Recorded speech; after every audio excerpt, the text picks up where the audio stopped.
नमस्कार। मैं कहानियाँ सुनाता हूँ की 776वीं कड़ी 776 एपिसोड में आप सभी का हार्दिक अभिवादन, अभिनंदन, स्वागत और आभार। दोस्तों, आज उनके खत और आप में दाजी साहब का एक जवाब जो उन्होंने एक प्रश्न के उत्तर में दिया।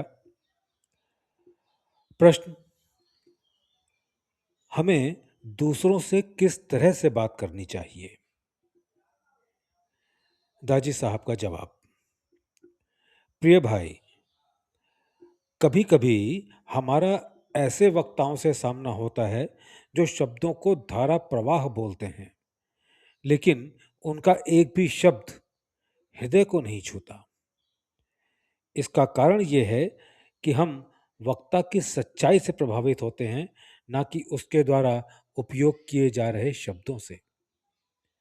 शब्द महत्वपूर्ण हैं, लेकिन जिस गहराई से वे उभरते हैं, वास्तव में वही असल प्रभाव उत्पन्न करते हैं। क्या आपने लोगों को अपनी दौलत का प्रदर्शन करते देखा है? यह धन के मूल्य के प्रति उनकी अनभिज्ञता को दर्शाता है।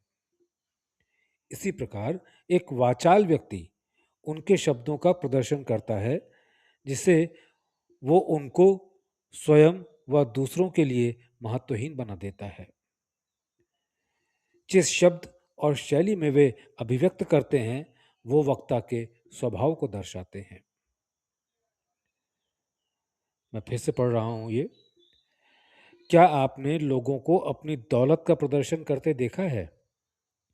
यह धन के मूल्य के प्रति उनकी अनभिज्ञता को दर्शाता है। इसी प्रकार एक वाचाल व्यक्ति उनके शब्दों का प्रदर्शन करता है, जिसे वो उनका स्वयं व दूसरों के लिए महत्वहीन बना देता है। जिस शब्द और शैली में वे अभिव्यक्त करते हैं, वो वक्ता के स्वभाव को दर्शाते हैं। एक अंतहीन एवं उग्र बहस के द्वारा खुद को साबित करने की प्रवृत्ति सिर्फ उस व्यक्ति की हीनता को ही दिखाती है। एक अंतहीन एवं उग्र बहस के द्वारा खुद को साबित करने की प्रवृत्ति सिर्फ उस व्यक्ति की हीनता को ही दिखाती है। ऐसे एक व्यक्ति को जांचने के लिए ज्यादा संवेदनशीलता की आवश्यकता नहीं होती, और यह प्रवृत्ति एक संपूर्ण संस्कृति में भी फैली हुई हो सकती है। वास्तव में यह लक्षण कुछ समुदायों में प्रचलित हो सकता है और पीढ़ियों तक चला जा सकता है। यह भी संभव है कि सकारात्मक लक्षण जैसे हृदय की अच्छाई मानव जगत की बृहत्तर संस्कृति को प्रभावित करे और इसका प्रगाढ़ प्रभाव भविष्य की पीढ़ियों में भी संचारित हो। तो हम शब्दों और उनमें समाहित जीवन की महत्ता पर लौटते हैं। शब्दों में जीवन उस स्तर तक ही समाहित होता है जितनी गहराई से वे संप्रेषित किए जाते हैं और जितने समय तक वे वक्ता के हृदय में मथते रहे हों। शब्दों को समृद्ध करने के मनोभाव जितने गहरे स्तर से आएंगे, उनका प्रभाव भी उतना ही असरकारक होगा। शब्दों को समृद्ध करने के मनोभाव जितने गहरे स्तर से आएंगे, उनका प्रभाव भी उतना ही असरकारक होगा। कोई भी इसे गढ़ नहीं सकता। निश्चित ही शब्दों और मनोभावों का बड़ा व नाटकीय बनाया जा सकता है। निश्चय ही शब्दों और मनोभावों को बड़ा व नाटकीय बनाया जा सकता है, लेकिन उनका प्रभाव सीमित ही रहेगा। हम आसानी से एक संत और एक अभिनेता के शब्दों के अंतर को समझ सकते हैं। सच्चाई और अभिनय में अंतर। भगवान श्री कृष्ण, अष्टावक्र, कबीर साहब, गुरु नानक साहब, पैगंबर मोहब्बत, प्रभु यीशु, बुद्ध, चैतन्य महाप्रभु और अन्य अनेक संत इतने वर्षों के बाद आज भी जीवित हैं और उनकी वाणी हमारे कानों में गूंजती है। इसके विपरीत सही चेतना से आने वाले शब्द टिकते नहीं हैं, उन पर ध्यान नहीं दिया जाता। जिस क्षण वे मुखाग्र से निकलते हैं उसी क्षण गुमनामी में खो जाते हैं। अतएव हम सार्थक व निरर्थक शब्दों अतएव हम सार्थक व निरर्थक शब्दों में और निष्ठावान और निष्ठा रहित शब्दों में अंतर को देख सकते हैं। उदाहरणार्थ, गपशप और कुछ नहीं बल्कि शब्दों का तूफान है जो कमजोर दिमाग वाले व्यक्तियों की सतह से निकलकर गति पकड़ लेता है, जो फिर दूसरे कमजोर दिमागों पर ही गिरता है। ये श्रृंखला जारी रहती है, लेकिन इससे एक भी व्यक्ति किसी जीवन बदलने वाले अनुभव को हासिल नहीं करता। गपशप में कोई भी जीवन या प्रकाश नहीं है, क्योंकि यह वस्तु उन्मुख मन के सतहीपन से उत्पन्न चाय के प्याले में तूफान है।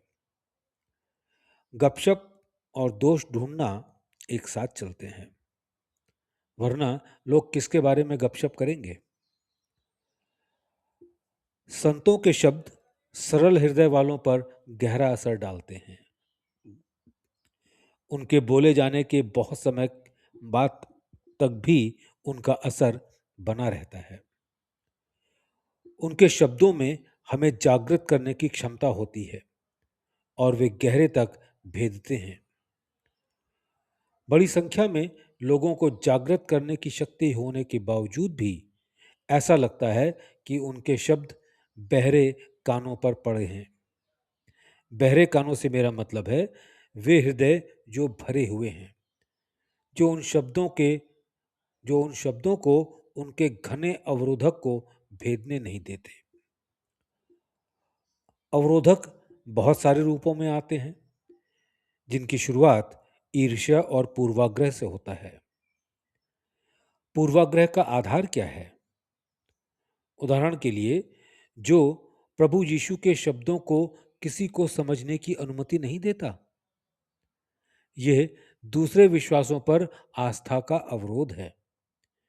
यह सबसे सामान्य वायरस है जो मानवता के अधिकांश हिस्से को प्रभावित करता है। यदि कोई बाइबल, गीता, कुरान और गुरु ग्रंथ साहब का अनुवाद करता है और इन ग्रंथों के सार को बिना स्रोत का संदर्भ बताए आम भाषा में लिखता है, तो जो भी इसे पढ़ेगा वो झूम उठेगा। दूसरे धर्मों का गहराई से अध्ययन करने के बाद कोई भी पोप ये नहीं कह सकेगा कि योग सूत्र नरक के वाहन हैं। ना ही कोई मुस्लिम ये कह सकेगा कि हिंदू काफिर है। या ये सिर्फ पूर्वाग्रह और पूर्वाग्रह ही है जो ईश्वरीय रचना में वैमनस्य उत्पन्न करता है। किसी भी शब्द का अर्थ हमारी परिपक्वता और आध्यात्मिक आयाम के अनुसार परिवर्तित हो जाता है। किसी भी शब्द का अर्थ हमारी परिपक्वता और आध्यात्मिक आयाम के अनुसार परिवर्तित हो जाता है।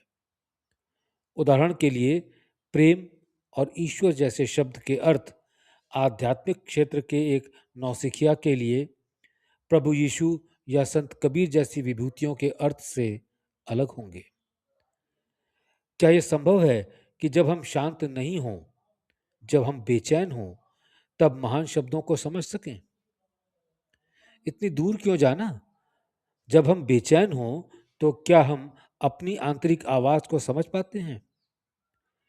यह तरंगों रहित मन में होता है कि जब हम स्वयं को स्पष्ट रूप से देख पाते हैं। एक शांत मन के साथ विचारों और मनोभावों का प्रतिबिंब शीशे की तरह साफ होता है।